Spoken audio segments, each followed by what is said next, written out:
Today on the show, we are joined by a very special guest from a galaxy far, far away. You won't want to miss it.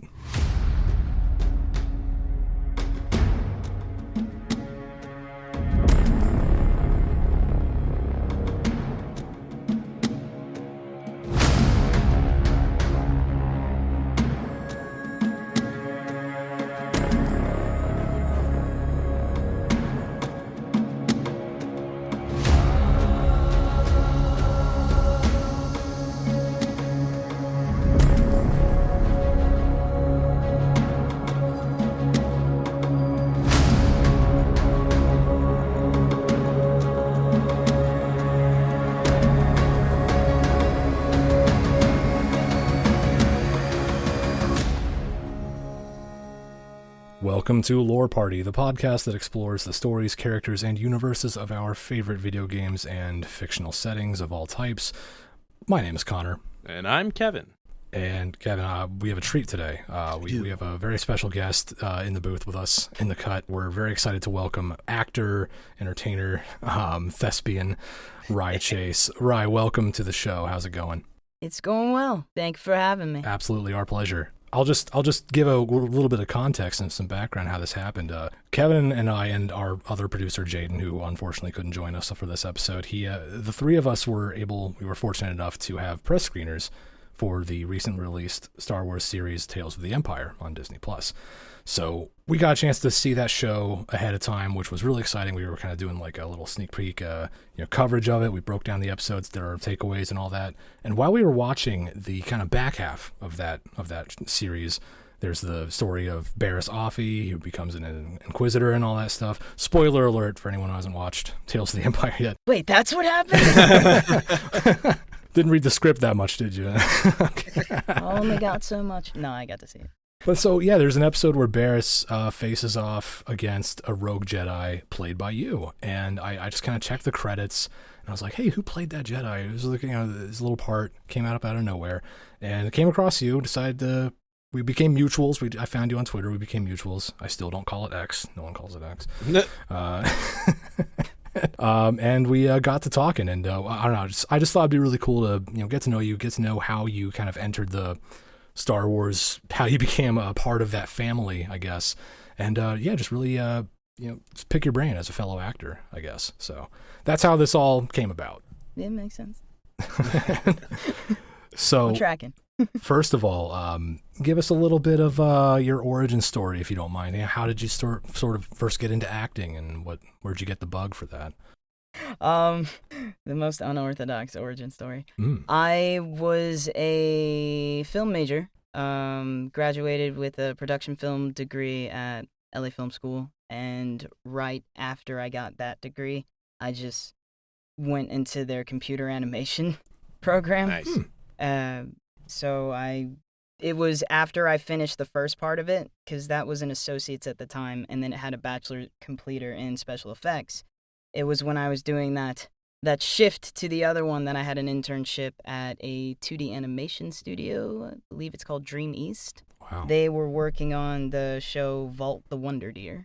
And one of the perks of being an intern is you get to go see the recording sessions.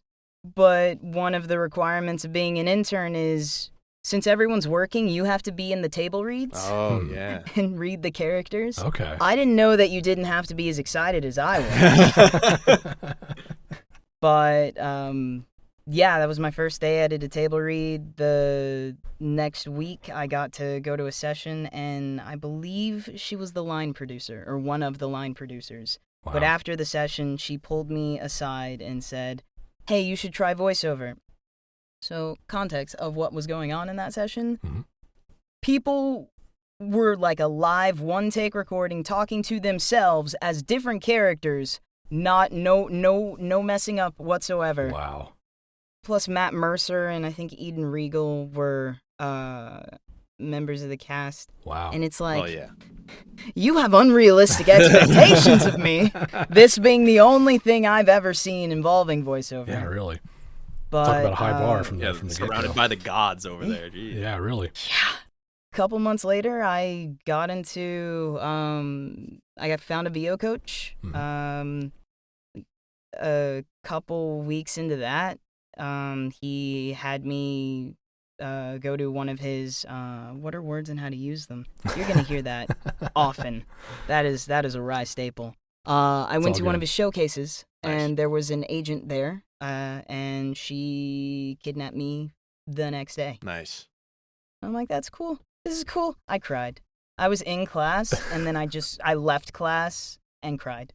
Sometimes kidnapping works out for the best. You know, it leads to it leads to silver linings. Yeah. Well, that's exciting though. Depends on the kidnapper. Yeah. Case by case basis. But no, it's incredible to hear you're kind of like deeply involved in the creative process from the get-go, from film to animation, and kind of seeing the back part of it and getting involved that way. Like, it's crazy because for me, I mean, I had a day job. I've always been a working stiff. I've been a writer most of my career, journalist really. But like, and acting was always kind of a hobby. I just sort of, let's dip my toe in from this end. But like, to start in the room like that and sort of see how the sausage is made, that's exciting. That's really cool. Yeah, that's I feel like a lot of actors that happens, like even for voice acting for me, like I was doing theater in New York, and I got an audition for something, and for some reason I just kept getting callbacks, and I'd never done voiceover, and I was like, what's going on? And even though I didn't get it, I got to the end, and then I'm just like, I'm just happy to be here. I'm like, this is cool. Yeah. And it's like it's so interesting to hear how people just like literally trip into it. It's sure. Sometimes it's like you seek it out, but sometimes a vast majority of it, it's like, I never thought about that, and then boom, it just happens. That's pretty cool. And I like the fact that you've been, involved in the other stuff. It's not just acting. I think a lot of people do really well when you understand the whole process and what everybody does. I think it makes the journey more fun, and it makes just the understanding of what really goes into like a production. And you're like, wow, this is something. You're part of something that's pretty big. For sure. The majority of my friends and people I take workshops and stuff with, they have like the improv background or the theater background. I'm like, I didn't do any of that. Kind of skip that part. I used to know how to make it, but no use. A lot of theater kids. Yeah, absolutely. Yeah. So since then, you've had quite a body of work. You've been kind of all over the place. You've been in the Walking Dead universe, the Harry Potter setting. You've been, I'll mention Guild Wars 2, personal favorite of mine. Love that game. Hey. Used to play the shit out of it. And so you mentioned just starting with table reads and sort of just seeing the background of it.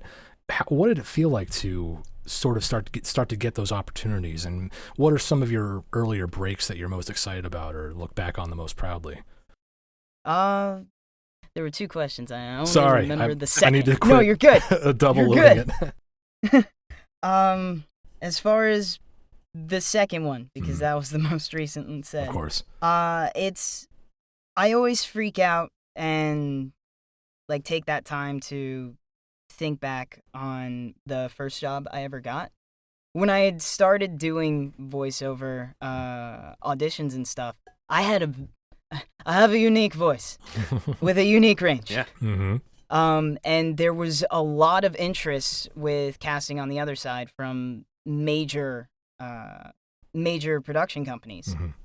But I wasn't union at the time, and because of that, there's always someone who is union, and can please them enough. Right. Yeah.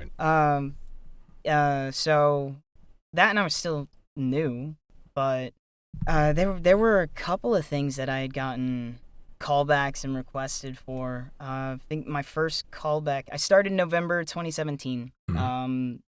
My first callback was or was it 2016? Who knows? My first, what is time? First callback was in January of the following year. Okay. I had gotten requests for a couple of other things. I got to resubmit for Steven Universe. Wow. So there were a lot of things. I think I was shortlisted. This is me just saying that I was shortlisted for, could be a lie. We believe you. It's okay. For the Harley Quinn, I forgot his name and I feel real bad, but... The cartoon on HBO? That one? Yes, the cartoon, but the very angry small guy's son, that episode? Yeah. Are we talking Robin? Because so- Batman's a very angry guy. No, It's no. gonna- He's, it could be he's Damien. broody. He's broody.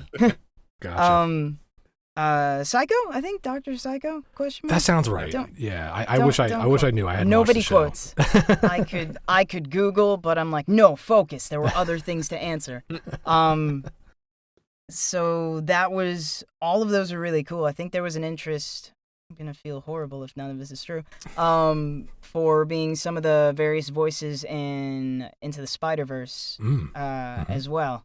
And those happened around the same time, and I wasn't union. But right after, like, I think a day or two after the final decision was made by them to not go with me, I was Taft-Hartley'd by Kobe Bryant. He was my first boss in VO. Wow. Yeah. What? He had a kids narrative podcast called The Punies. Huh. And I ended up getting cast as Puny Pete. I'm like, wow. this is the coolest shit ever. Yeah. That is amazing. I can say bad words, right? Oh, yeah, we don't. go for it. Let Okay. it fly. Who This gives is a the fuck? We coolest don't shit care. ever. Bad words in a child's voice. That is amazing, though. Wow. I mean, Kobe's Yeah. one of the greats. That's really cool. Yeah, so Very nice. that was crazy. Especially because the audition that I had gone in for another character on that show. Just the agency used to have booths that we can go in and audition, and they would submit for us. And I was auditioning for two characters. Puny Pete, I don't want to say he was my throwaway, but it was one of those last-minute decisions of, yeah, there's enough time for me to do this one as well, and I will do it. And by the time I got home after California traffic on the 405, I had gotten a call from my agent and manager saying, hey, you may stand by. You may be going in for a table read, which would be a job tomorrow. And I'm like, okay, that's incredible. cool. Yeah. Nice. Yeah. And yeah, so in less than 3 hours, I think, from submitting it, I had gotten cast to read at the table read. Wow. Where they would then decide if I was their permanent puny or not. Very cool. Nice. And they did. And that's like, yeah. It's one of those, is this really happening moments? Yeah. For sure. Yeah. So. Incredible. So then with Tales of the Empire, I mean, now you've been, how did that happen? Yeah. How did that just like, I mean, I know you've done, I have a question later about your other character that you've played, but how did Tales of the Empire happen for you? Because that's a good one. That's a biggie. That's a good. It is good. I'm a Jedi. Exactly. Not everyone can say that. That- Not everyone can brag. I know. I had auditioned for Young Jedi Adventures. Yes. Okay. A bunch. Because I am in the youth department. Sure. Yeah. Because I sound like a child sometimes, most of the times. I'm jealous. I can't 90% pull of that the off. times. I'm like way too, husky. There are husky children. True. So I'd always gotten a lot of auditions from them, and over time, people know my like when you submit stuff a bunch, they recognize you. Right.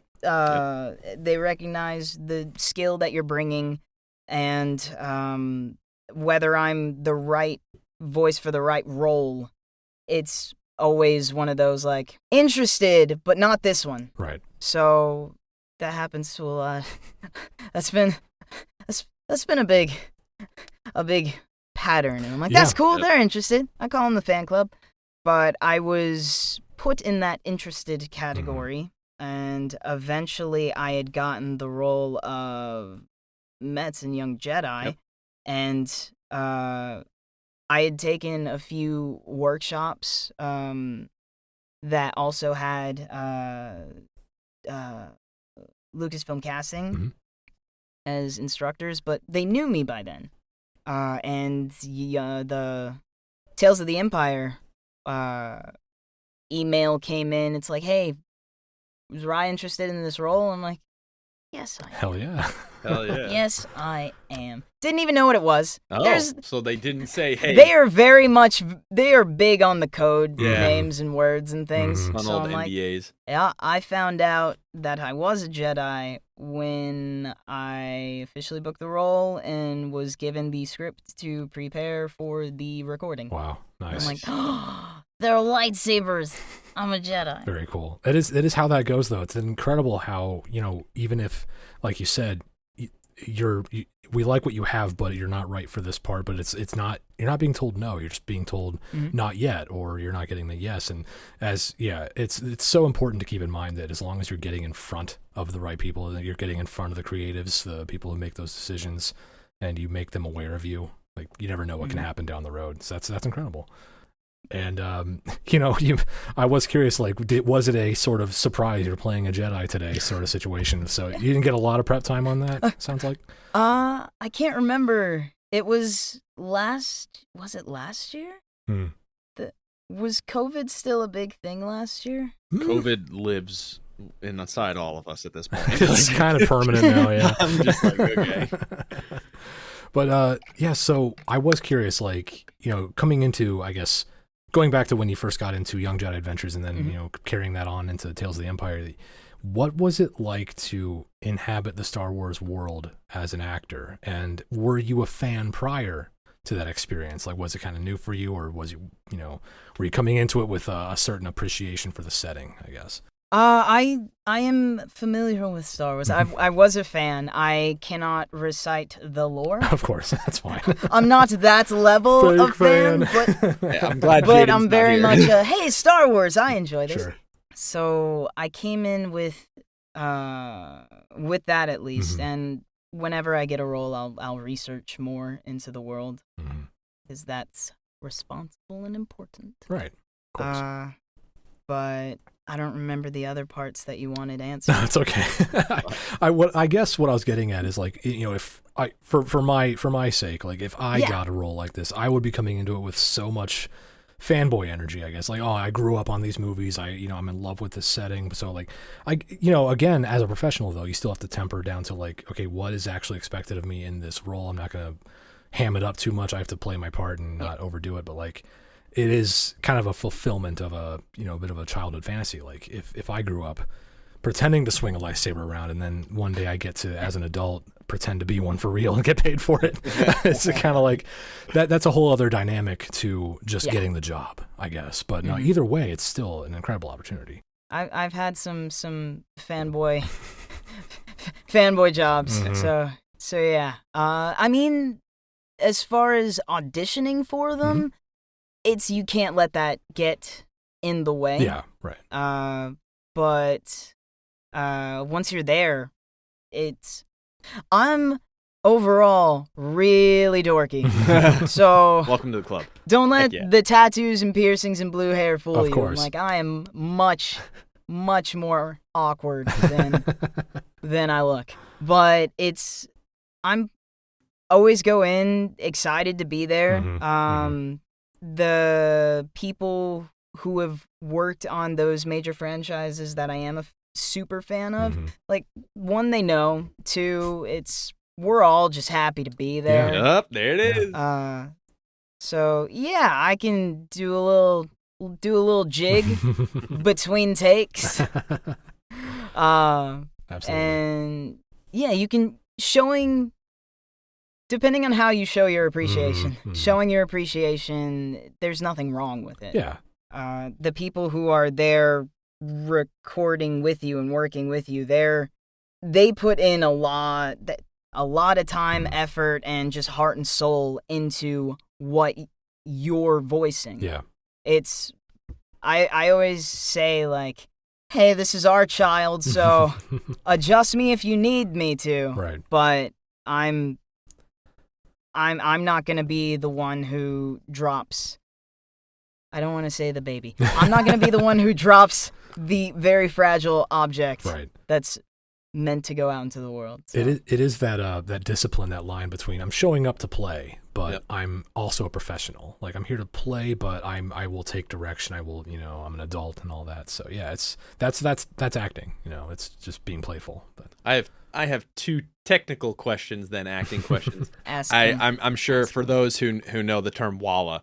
I'm curious, was this recorded with like single setting, like just you, or was this, every, okay, that's interesting. So playing off of, I take it, whatever, I don't know if you had animation to view or not, but just the setting in general, what helped? I'm curious. I can't remember if I had, I think they had some, animatics. Okay. For, the Jedi. Mm-hmm. But it was like the really, really rough ones. If they did, I think they had them. This was time has passed. It's fine. Yeah. But my second, I guess, this is a very, very acting question is, so now you've been in Star Wars twice, but each dynamic is different. So one's more playful and happy-go-lucky, and the other is quite opposite of that. I'm curious how you tackled both dynamics, like how going from one to the next, at least having a somewhat rudimentary understanding of those universes and how they work and what's going on or what's gonna happen, that kind of stuff. I'm curious, how did you tackle both, like in terms of different complete yin and yang? Just getting into character. Yeah.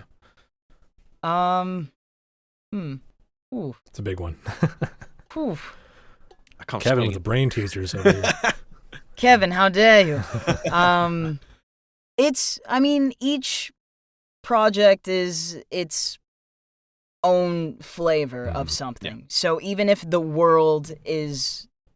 takes place in the same universe, it's a different role, world, everyone else in it altogether. So. Right. The other character, Metz, was starting in Star Wars is on the little kids channel into the pain and suffering channel. Yeah, quite a leap. yes, it is. It's it's just treating it as it's its own distinct thing. Mm-hmm. It doesn't matter if it's in the same universe. Because of the sub universe of each show, it's that one you just dive into the sub part of it, not so much the overarching thing. Yeah, you have this is Jedi's. I'm familiar with the schooling, the teachings of, and the different planets and things like that. But these are the characters that I'm interacting with. I have to come with that energy into the situation. I take it you kind of also with one being way more, I don't want to say childish, but more for the kids. I take it it's almost like I feel like you could approach it in terms of like almost like separate entities in general. Yeah, makes sense. I want to get a little serious, unfortunately, for a second here. This is something I was curious about, and it's. How dare you? I know. We're getting real. We're getting down to the brass tacks. I'm for happy fun times only. Obviously, this is something we can skim past if you're not cool with it. But I'm just curious, like, to get into your head about this, which is your character in Tales of the Empire. I can't say for sure this is the first on-screen non-binary Star Wars character there's been, but I'm pretty sure I can say safely there haven't been many. Like, it's one of the few. And obviously Kevin and I and most rational people we know, who gives a shit? Like, it's just a character. Like, who cares? Yeah. I think it's awesome. We're absolutely, there's no problem with it. But unfortunately, there are more reactionary elements of the Star Wars fan base, of nerddom in general, who have kind of latched onto it. And I was just curious, is that something you expected and kind of prepared for, or was it, a shock at all, I guess? I didn't even think about the small population of non-binary characters in the non-binary humans in the Star Wars universe. just because I was already met in the Lil one. Right. So the fact that I had been tagged in a post by someone who had mentioned that I think they said I was the first non-binary Jedi, and I'm like, not quite. I mean, like, I don't think the first, but definitely as far as humans wielding a lightsaber go, there's a small number that are out there. So I sat there and did the whoa thing for a few minutes. But as far as backlash goes, it doesn't particularly bother me. If the backlash is aimed at me, then I'm like, guys, you're choosing to be angry. That's not my concern or issue. Right. If you're gonna be mean to me, at least be witty. And even then, it's like it might backfire on you, because if you have some good snark, like I'm all about the enemy banter, all about it. Makes me happy. But I think one of the quote unquote spokespersons of the community did say that I was not welcome, but they also didn't have any facts correct about who I was as a person. So I'm like, you didn't research. Yeah. It is definitely a fear of the unknown thing. I think it's something people are still just getting their heads around as a concept. Like, wait, there's but there's just two of them. But there's only two genders. There's only the two. Unfortunately, there's a bit of a track record with Star Wars fans, like you said, attacking the actors and actresses directly when they don't like a performance. We unfortunately saw it with Kelly Marie Tran and Moses Ingram. It's happened way too many times. I guess not to be too performative or anything, but I think I just wanted to take a minute to say, as Star Wars fans and as members of the media, I guess I could say that. It's like, obviously you're welcome, and obviously there's place for you here. So, it's unfortunate, but I'm glad that you see it as it doesn't bear thinking about. People can get mad if they want to, but they're choosing to do so. So it's whatever. Anyway, but it's cool. I'm glad that representation is getting better. Is that something that you look for when you're looking at roles? Like, is this going to be respectfully representative, or is it just another character to be? Do you look for that at all? I do. Most of the things that come my way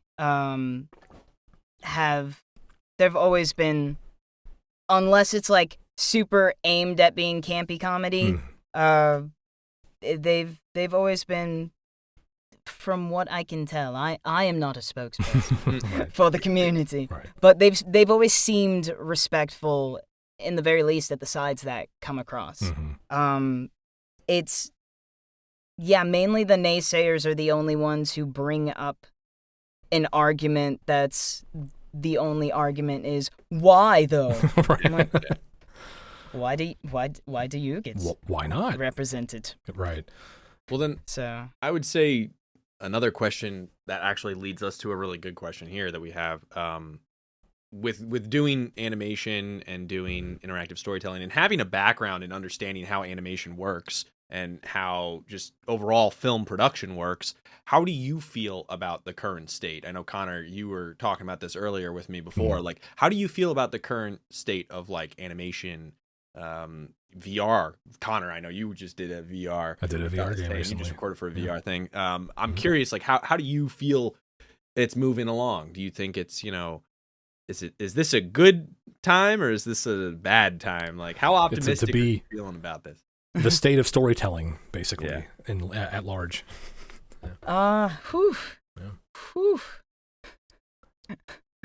That's very amorphous. Yeah, we're really tackling the question. I think that's another thing to add to it, if you will, is a big thing about us is, we can see storytelling in it's not just books, it's not just movies. Like, games are a huge different way to be a part of the story. You yourself are part of that story. You're interacting, you're controlling that character most of the times. And then, you know, animation is art and all this other stuff. Like there's so many new mediums of storytelling. So to add to it, like how do you feel about stories now? I'm interested in the new ways that stories are being told. It's quality of the content, but it's also some stories are better told in certain mediums. Oh yeah. So it's that when they cross the streams in an ineffective way, is one of the bigger problems I have. I usually go into seeing or experiencing some story with an open mind. Rarely, if ever, rarely have I chosen something that I probably would despise, but rarely have I seen something that, or enmeshed myself in something that I couldn't at least finish. Yeah. For me, there's things that are like, yeah, it was a one-watch. There were aspects of it that I found enjoyable, whether it was the technical aspects of it or the cinematography, even in games and stuff. I found themes and things that were well executed, even if something else was not as well executed as they hoped it would be. Yeah. So I go in with the artistic appreciation, the creator appreciation. Yeah.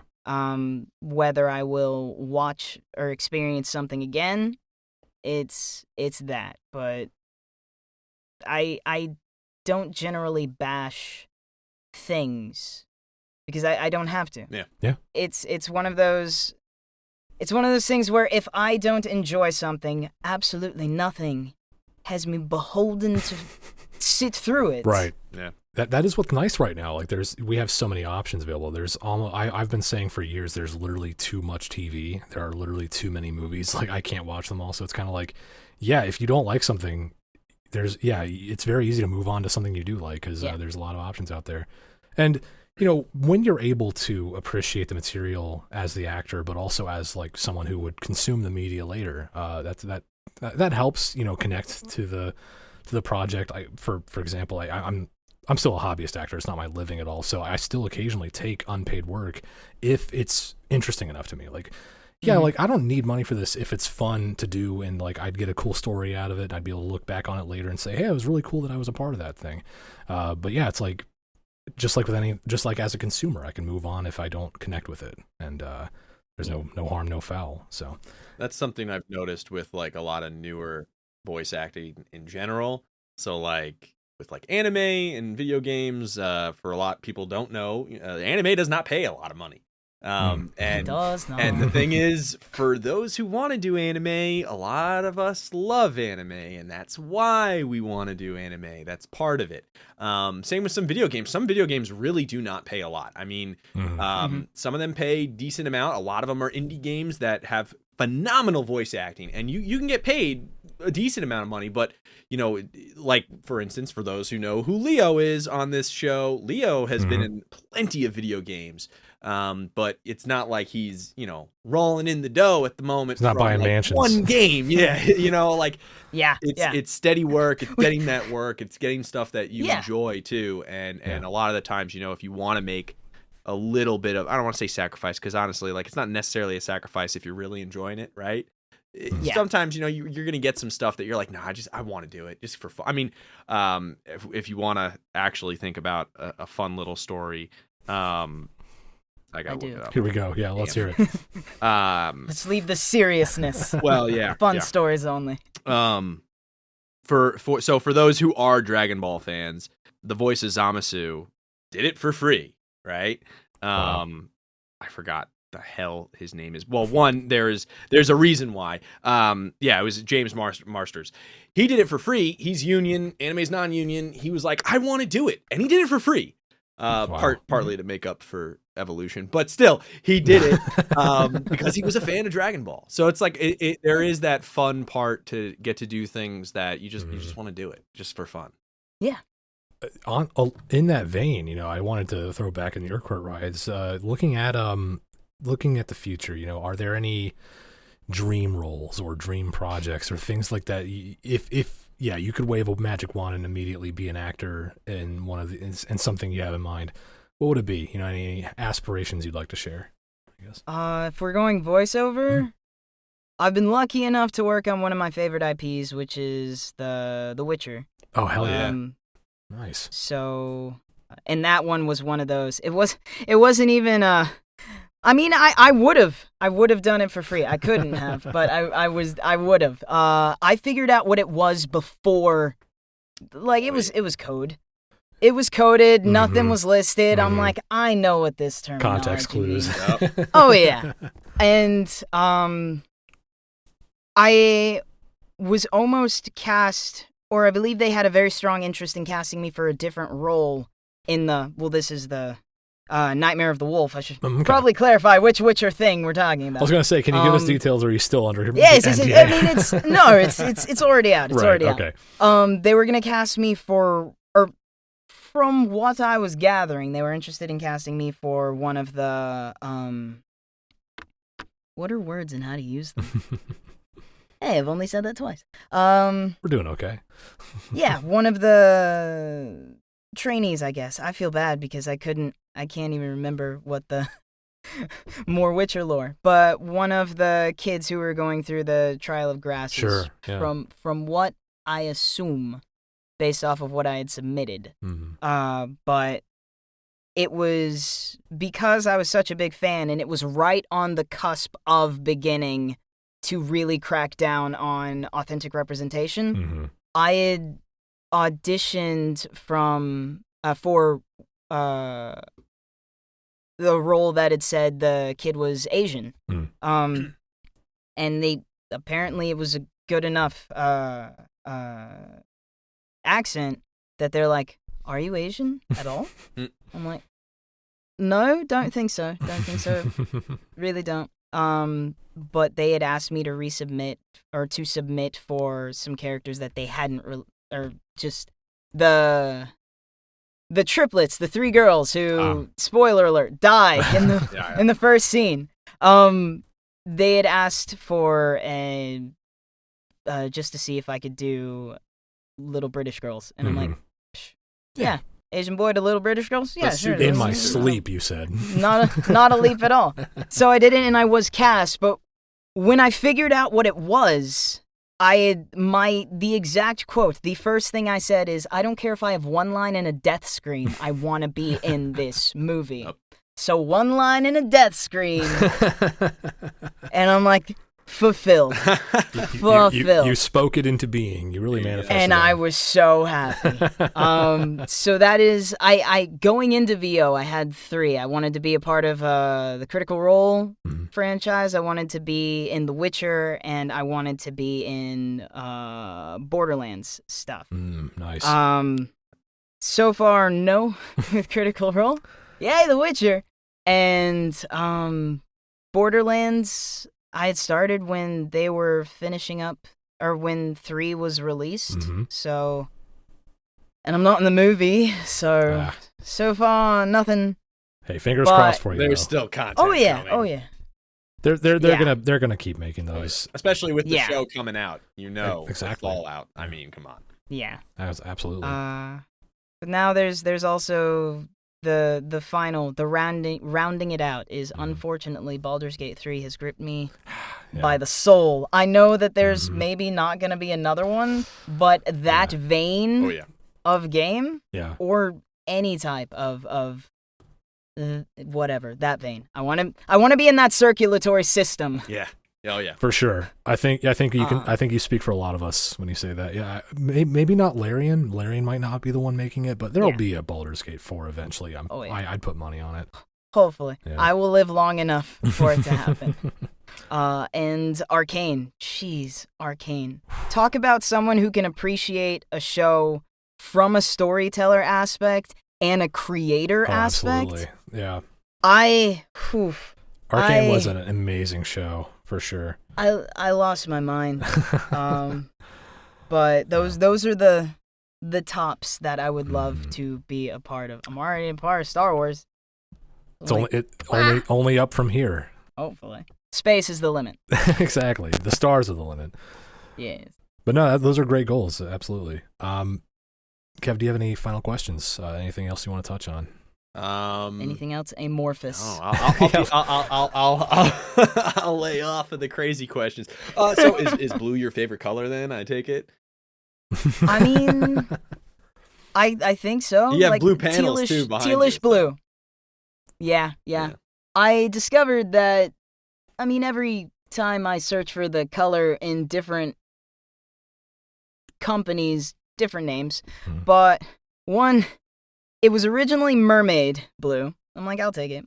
But also, I think those panels are called peacock blue, and I found a lot of things that are saying peacock, and I'm like, as someone who's not particularly social and like meant to draw attention to themselves, I'm like, you know what? The hair usually does. I'm a reluctant peacock. This was unintentional. It's a good way to put it. I like that. Yeah. Cool. That's cool. Very cool. So before we let you go, I just wanted to give you a chance to shout out anything you have coming up that you'd like to plug, anything you're excited about, anything you want our audience to know about. Maybe a pen pal club you're starting or whatever it is. Nothing that exists, quote unquote. Hey. Nothing you can talk about yet. We get it. Everything doesn't exist. Makes sense. My future does not exist. It's vaporous. It's not real yet. Yes. Fair enough. Wow, do I not? Yeah, I don't have anything immediately coming out that I can talk about. So fair enough. I did things. I swear I'm busy. Believe me. There's stuff happening. Trust me, I did them. Be on the lookout. Oh. Yeah, stay tuned for sure. Well, this has been an absolute pleasure. We've had a lot of fun. I want to thank you again for coming on the show, and congratulations again on everything you've done so far. Looking for big things from you in the future as well. And don't be a stranger. If you ever want to come back on in a few years after you've gotten Borderlands, after you've gotten Baldur's Gate 4, we're always here for you. So you know how to summon me, so I respond to summons. Minimal sacrifice. For sure. I'll light the candles and ponder my orb, and there you'll be. All right. Well, thanks again, Rye. Thank you very much. And if you all out there want to get in touch with us, you can email us. Kevin, how can the people email us? You can email me at thelostcantinapod@gmail.com. And you can always email us over at loreparty@loreparty.com. And you can find me on Twitter at ConnorHowardVO. And thanks for listening, and we'll catch you next time.